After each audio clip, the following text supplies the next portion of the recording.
हमारे जो बच्चे और बच्चियां हैं वो ऑलरेडी जो खेलों से दूर हैं और जो खुद से कोशिश करें उनके लिए जो मुश्किलात खड़ी कर दी जाती हैं तरह तरह से, यहाँ हमारे जो गवर्नमेंट है उनकी जानिब से सपोर्ट नहीं की जाती है और ऐसे मिसाइल सामने आते हैं कि वो खुद अपने आप को इदारों के सामने बेबस महसूस करते हैं। ऐसा ही कुछ पाकिस्तानी कोहपेमा समर खान के साथ भी पेश आया है कि जब उन्हें मारूफ ब्रांड की जानिब से भिजवाए जाने वाले पहाड़ी जूते मुबैना तौर पर कस्टम्स ने ज़बरदस्ती और गैर कानूनी तौर पर कब्जे में लेकर वेयर हाउस में रख दिए हैं। हुकाम वेयर हाउस ने किराए के नाम पर समर खान से भारी फीस का मुतालबा किया है। कोहपेमा समर खान ने वज़ीर आला समेत दीगर आला हुकाम से मदद की अपील की है कि उनका कहना यह है कि अगर खिलाड़ी अपनी मेहनत से अपना मुकाम बना रहे हैं तो कम अज़ कम उनकी राह में मुश्किलात पैदा ना की जाएं। इसी सारे इशू पर बात करने के लिए हमारे साथ इस वक्त मौजूद हैं Samar Khan. Samar Khan, welcome to the show, दुनिया बोल है, कैसी हैं आप? जी अस्सलाम वालेकुम। वालेकुम सलाम। समर खान, ये जो इशू आपके साथ आया है प्लीज़ हमारे नाज़रीन को भी बताइएगा कि ये क्या मामला है। इशू ये था कि मेरे माउंटेनियरिंग बूट्स एक इंटरनेशनल कंपनी ने स्पॉन्सर किए थे क्योंकि वो मेरे काम को सपोर्ट करना चाह रहे हैं और उन्हें पता है कि पाकिस्तान में कोई लोकल ब्रांड या कोई ऐसी सोर्स नहीं है जिससे हम अपनी स्पोर्ट्स की किट पूरी कर सकें। तो जब उन्होंने वहाँ से भेजा, वो स्पॉन्सर्ड थे, मैंने कहा मैं यहाँ रिसीव कर लूँगी अपने घर पे, और मुझे बहुत लेट पता चला कि वो काफ़ी दिनों से लाहौर कस्टम्स में पड़े हुए हैं। अच्छा। और फिर मेरे अप्रोच करने पे ना तो किसी सही फोकल बंदे का नंबर मिल रहा था। जो बीच के लोग थे वो यही कह रहे थे, कोई 50,000 का बिल भेज रहा था, कोई 55 का भेज रहा था कि ये स्टोर के चार्जेस हैं, ये फलाने चार्जेस हैं, ये फलाना चार्जेस हैं, ये आपने पूरे करने हैं। अच्छा। तो मैंने कहा इतना तो हम लोग कमाते नहीं है खिलाड़ी पाकिस्तान में कि जितना आप हमसे उससे चार्जेस मांग रहे हैं हमारे इक्विपमेंट का। तो कस्टम्स काम का क्या कहना है कि वो ये चार्जेस किस लिए मांग रहे हैं? और आपने बताया कि ये एक शूज़ हैं जो कि एक इंटरनेशनल ब्रांड ने भेजे हैं मुझे। मेरे जब उनसे मेरी ट्विटर पे, क्योंकि ट्वीट काफ़ी मैसिवली वायरल गई, बहुत लोगों ने उसको सपोर्ट किया और वो सही ऑफिशियल्स तक पहुंचा, तो उसके बाद after government pressure they had to contact me. और जब मेरी उनसे बात हुई तो उन्होंने यही कहा कि बीच में बहुत मिसअंडरस्टैंडिंग हुई है, जो डिलीवरी वाले हैं उन्होंने सही आपको कन्वे नहीं किया, उन्होंने आपसे फॉर्म्स फिल नहीं करवाए, उन्होंने हमें आपका डाटा नहीं दिया, तो हमने इसलिए आपका पैकेज रिलीज नहीं किया। अच्छा, तो इस बारे में जानने के बाद आपके साथ किसी ने कोई राब्ता किया है, कोई कांटेक्ट किया है या आपकी हेल्प करने की कोशिश की है?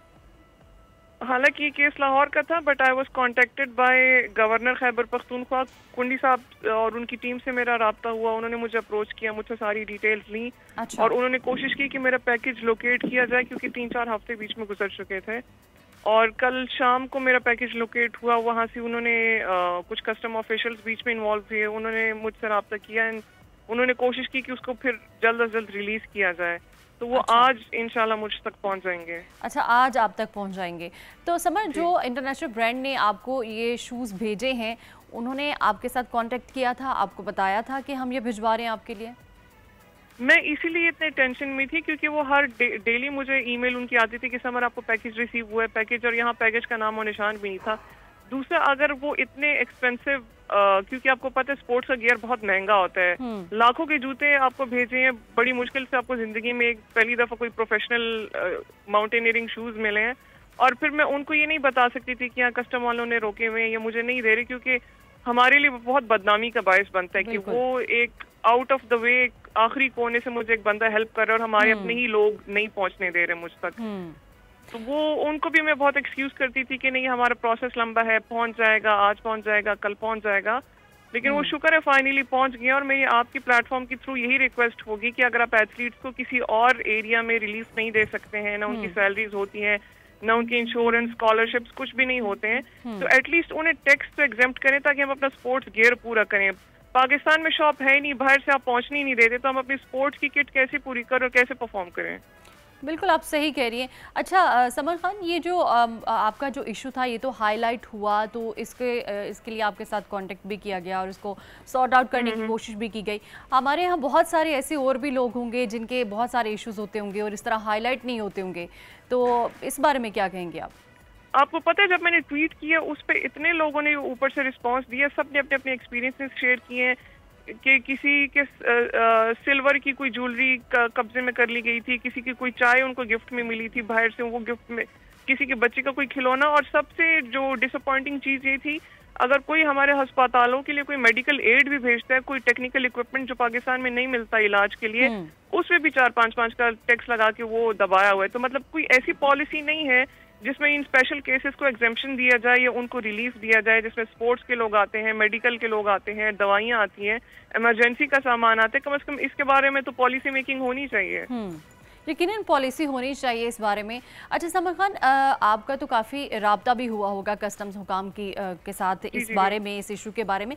आखिर उनकी जानिब से क्या कहा जाता है कि क्यों ये वो रिलीज़ नहीं कर रहे, टैक्स का मामला है या क्या इशू होता है? उन्होंने ये टैक्स और रूल्स लगाए हुए हैं, सेल्स टैक्स, फलाना टैक्स, और वो सब पे एक जैसे अप्लाई किए हुए हैं। अब वो चेक एंड बैलेंस नहीं करे कि क्या उस टैक्स से ज्यादा भी चीजें लोगों से ले ली जाती हैं, उस टैक्स से ज्यादा भी लोगों को ब्लैकमेल किया जाता है। क्योंकि ये मल्टीपल इंसिडेंट्स मैंने अपने रिश्तेदारों में भी सुने हैं कि वो बाहर से अपने लिए कोई चीज लेकर आते हैं, बेशक वो मामूली सा हेडफोन होगा, और अगर उनको पसंद आ जाता है ड्यूरिंग वो तलाशी वलाशी या वो कस्टम की प्रोसेस के थ्रू, तो वो उठा लेते हैं। अब इस चीज को रिफाइन करने के लिए इनका भी चेक एंड बैलेंस होना चाहिए, क्योंकि हर ऑफिसर ऑनेस्ट नहीं होता, न ही हर ऑफिसर रूल्स फॉलो करते हैं। तो अपने अथॉरिटी का गलत फायदा उठाना, इसको रीचेक और वेरीफाई किया जाए। बिल्कुल चेक एंड बैलेंस होना चाहिए इन लोगों का भी, इन इदारों का भी। अच्छा समर खान, वी होप कि आपको ये जो आपका पैकेज है या जो भी पार्सल है आपको जल्द से जल्द मिल जाए, और जो बहुत सारे और भी लोग हैं जिनके ऐसे इश्यूज़ आते हैं, अक्सर हम सुनने को मिलते हैं हमें कि ऐसे इश्यूज़ आ रहे हैं कस्टम्स हुकाम की जानिब से, सामान रुक जाता है, चीज़ें उनको नहीं दी जाती। हालांकि कुछ लोगों ने बहुत इमरजेंसी की सिचुएशन में भी ऐसी चीज़ें मंगवाई होती है, जैसे आपने कहा कि मेडिसिन वगैरह भी होती हैं, बहुत सारी चीज़ें होती हैं। यकीनन ऐसा नहीं होना चाहिए। अच्छा समर खान, आप कोहपेमा भी हैं, आप अपने एक्सपीरियंस के हवाले से भी कुछ हमारे नाज़रीन को बताइएगा। कोपेमाई और जितने भी मेरे साथ समेत कुछ गिने चुने एथलीट्स आपको पाकिस्तान में नजर आ रहे हैं ना, वो बहुत आउट ऑफ द वे जाके सेल्फ एफर्ट्स पे कोशिश ये करते हैं। हमारे 2 टारगेट होते हैं, एक तो हम अपनी आइडेंटिटी बनाएं और इस स्पोर्ट से को ही हम अपने पेशे में कन्वर्ट करें, क्योंकि आपको पता है पूरी दुनिया में स्पोर्ट्स एक प्रॉपर प्रोफेशनल करियर है, सिर्फ पाकिस्तान में उसको एज अ प्रोफेशन नहीं ट्रीट किया जाता।